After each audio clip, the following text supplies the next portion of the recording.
오늘 함께 보실 하나님 말씀은 잠언 9장 3절 말씀입니다. 읽겠습니다. 자기의 여종을 보내어 성중 높은 곳에서 불러 이르기를. 아멘. 오늘 말씀에서 지혜는 자신의 여종을 보내고 있습니다. 그리고 이 여종은 성중 높은 곳으로 갔다라고 오늘 말씀은 기록하고 있습니다. 먼저 여종을 보냈다라는 말씀을 보면 이게 굳이 성별을 언급했다는 게 좀 눈에 들어왔어요. 일단은 식사를 준비했잖아요, 그렇죠? 그런 이후에 여종을 보냈으니까 함께 식사할 사람을 데리고 오기 위해서 이 여종을 보냈다는 걸 알 수가 있습니다. 그리고 여기서 굳이 여종을 보내는 이유를 좀 생각해 봤는데 아무래도 이제 초대받는 사람을 배려하는 모습이 아닌가 이런 생각이 들었어요. 뭐랄까요? 이게 어떻게 받아들이실지는 모르겠는데 아무래도 좀 남자 종이 가서 이렇게 초대를 이렇게 권면하는 모습을 그려보고, 그리고 이 여종이 가서 초대를 전하는 모습을 좀 머릿속으로 상상을 해본다면 조금 더 아무래도 부드럽고 뭐랄까요, 초대를 받는 사람이 좀 편안한 마음으로 이렇게 받아들일 수 있게 되지 않을까, 이런 생각을 해봤습니다. 설마 이걸 가지고 이제 남녀 갈등 조장 이러면서 남녀 차별 그런 얘기를 하는 분은 없으시겠죠.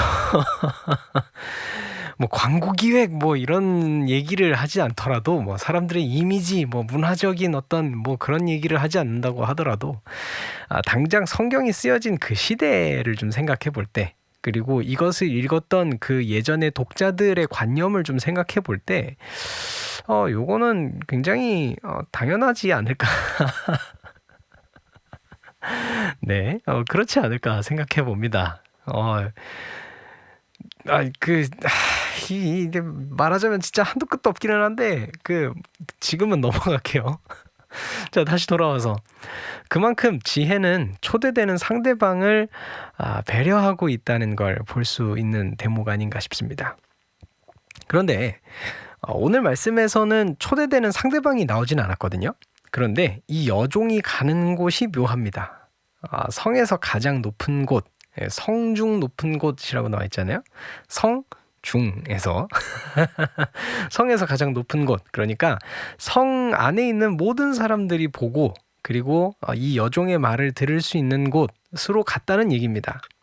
그게 되게 묘한 거예요. 그래서 이 간 장소를 생각해 볼 때 이 말씀 이후의 내용을 우리가 아직 안 봤잖아요. 그걸 보지 않더라도 이 여종이 찾아간 대상이 누구인지 알 수 있습니다. 바로 이 성에 사는 모든 사람을 대상으로 했던 겁니다.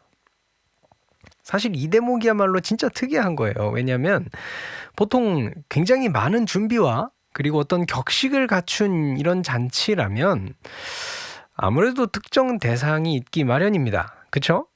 그런데 그런 특정 대상이 따로 없고 이 여종은 모든 이를 향해서, 모든 사람을 향해서 외치고 있는 점인 것이죠. 이거 좀 생각해 봤는데 이게 가능할 경우가 딱 하나 있어요. 딱 하나 있어요. 뭐냐면 이 성을, 지금 이 여종이 성중에 가장 높은 곳으로 갔다 그랬잖아요. 이 성을 이 지혜가, 하나님의 지혜가 다스리고 있는 경우에 이게 가능합니다. 생각해 보세요. 왕이 있고 다스리는 사람들이 있어요. 이 왕이 잔치를 베푸는 거예요. 그러면 이 왕이 베푸는 잔치의 대상은 누가 되죠?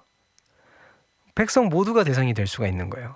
그렇죠? 그리고 여기에서 이 왕이 준비하는 만큼 아무래도 격식을 차려야 할 수밖에 없게 되고 준비도 굉장히 많이 하게 됩니다. 나라 전체의 잔치가 되는 거예요. 이렇게 생각해 놓고 보니까 이 성은 지금 지혜가 다스리는 성이었던 겁니다. 물론 추측이에요. 그리고 이 지혜가 하나님의 지혜잖아요. 그렇죠? 그런 만큼 이 성은요, 어쩌면 이 온 세상, 우리가 살고 있는 이 지구, 이것을 상징한 말이 되지 않을까요? 하나님의 지혜가 지금도 여전히 우리 모든 사람들을 위해서 상을 차리시고 모두에게 이리로 오라고 외치고 계심을 생각해 봅니다.